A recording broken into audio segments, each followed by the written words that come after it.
Hey parents, this is the second video in the summer series. The first video I talked about potential summer camps and like setting up a schedule for your day.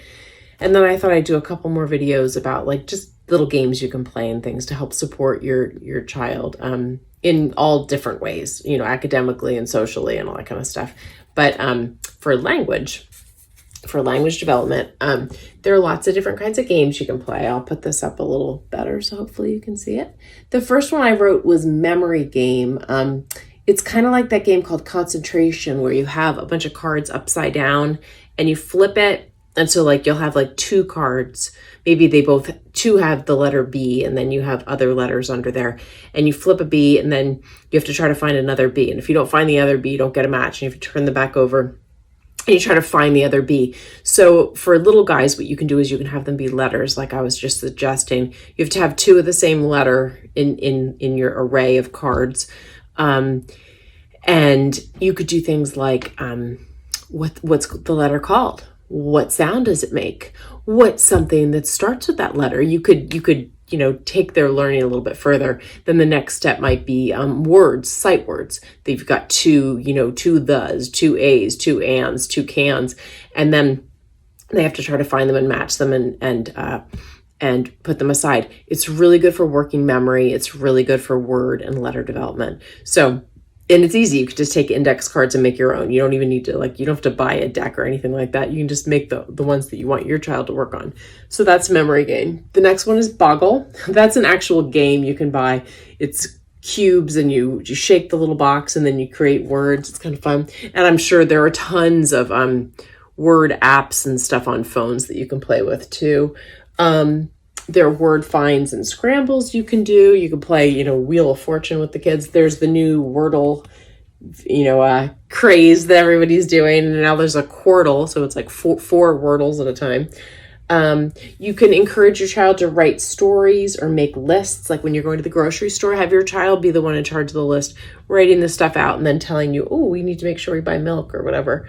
I wrote books on tape, but I did it in quotation marks because we don't really have tape cassettes anymore, right? But it's, like audiobooks that you can listen to and you can enjoy them in the car together. You can, you could turn it on at night and let your child listen to it as they're falling asleep. It's a nice way to get more books in there to them. The library program, I think I mentioned that before. There's usually they get little, treats and rewards along the way. And then my last thing just says set aside read time.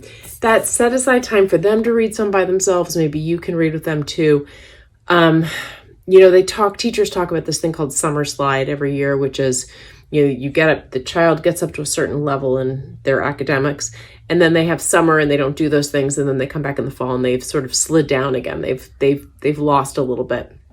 So to be able to maintain that stamina, that reading stamina that they've really worked on over the school year, try to keep that going over the summer. And it can be in a variety of ways. It doesn't just have to be them sitting and reading for 20 minutes to themselves every day. And especially if it's a battle, try to make it fun. With my kids, we used to do things like we would read chapter books together, or sometimes my one daughter would want to read on her own. And then I would read the same book, later on that night or the next morning. So then we could talk about it.